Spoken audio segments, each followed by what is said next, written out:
premier soir de Hanouka, alors qu'il faisait nuit, et après l'allumage des bougies, un invité entra chez le maître de maison et lui demanda de quoi celui-ci vivait. Le maître de maison répondit « Je n'ai pas de rentrée fixe chez moi, je me nourris du monde. »« Qu'es-tu, dis-tu » lui demanda-t-il, et lui répondit. Leur conversation prit un tour si profond que leurs propos semblaient tout droit sortir du cœur.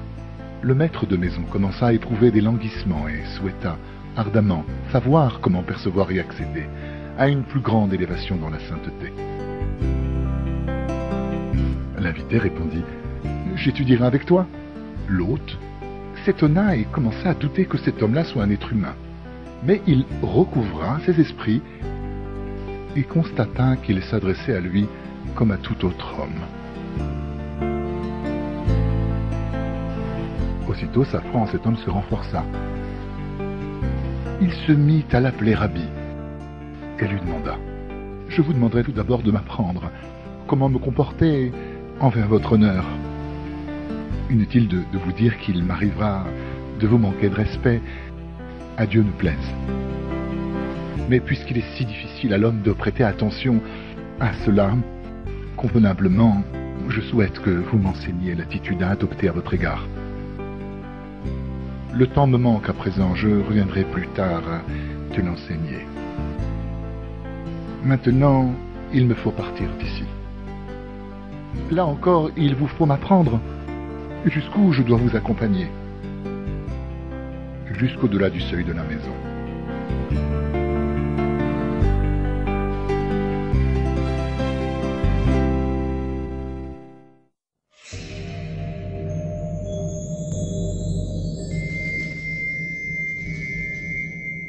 Comment vais-je sortir avec lui? Se dit alors en lui-même le maître de maison. Pour le moment, nous sommes ensemble et parmi d'autres gens, mais si je sors seul avec lui, qui sait qui il est? J'ai peur de sortir avec vous, dit-il à l'invité. Dans ces conditions, comment pourrais-je vous enseigner quoi que ce soit? Maintenant aussi, je pourrais vous faire quelque chose. Qui m'en empêcherait?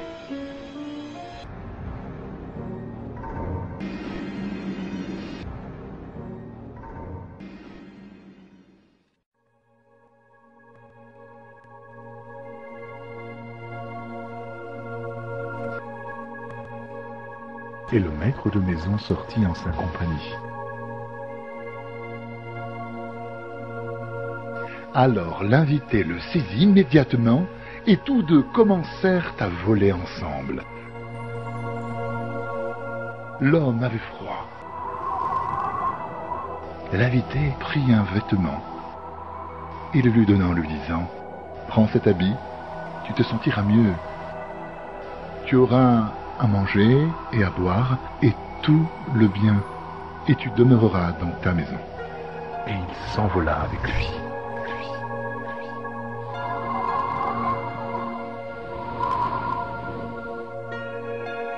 À cet instant, l'homme regarda et constata qu'il était chez lui. Il n'en croyait pas ses yeux. Cependant, il regarda encore et vit qu'il parlait à des gens, mangeait et buvait comme tout à chacun. Il regarda à nouveau et vit qu'il volait comme auparavant. Il regarda encore et voilà qu'il était chez lui. Il regarda une nouvelle fois et voilà qu'il volait. Et ainsi de suite, un certain nombre de fois.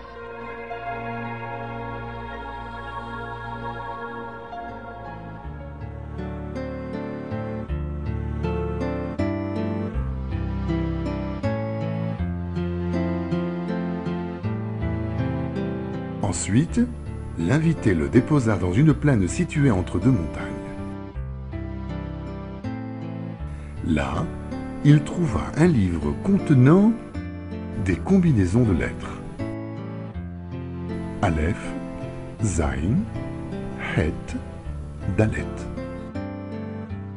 Ce livre renfermait aussi des dessins d'ustensiles, à l'intérieur desquels se trouvaient des lettres.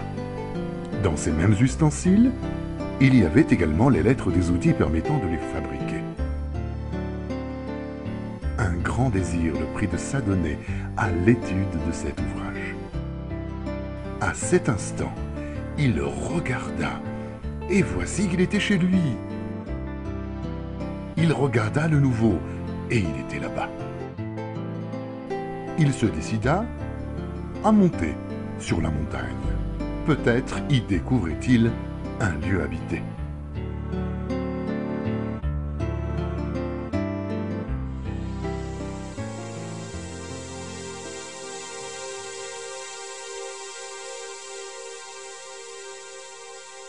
Arrivé sur la montagne, il vit un arbre en or avec des branches en or au bout desquelles étaient suspendus des ustensiles identiques à ceux dessinés dans le livre. Et dans ces ustensiles, les outils permettant de les fabriquer. Il désirait les ôter de là, mais ne put s'y résoudre tant ils s'enchevêtraient de manière tortueuse aux branches. Il regarda et constata qu'il se trouvait chez lui. Il était au comble de l'étonnement. Comment pouvait-il être tantôt ici et tantôt là-bas? Il voulait raconter cela aux hommes. Mais de quelle manière faire part d'une chose tellement étrange et si peu croyable à des êtres humains? Il regarda alors par la fenêtre, vit ce même invité et lui demanda de venir instamment chez lui.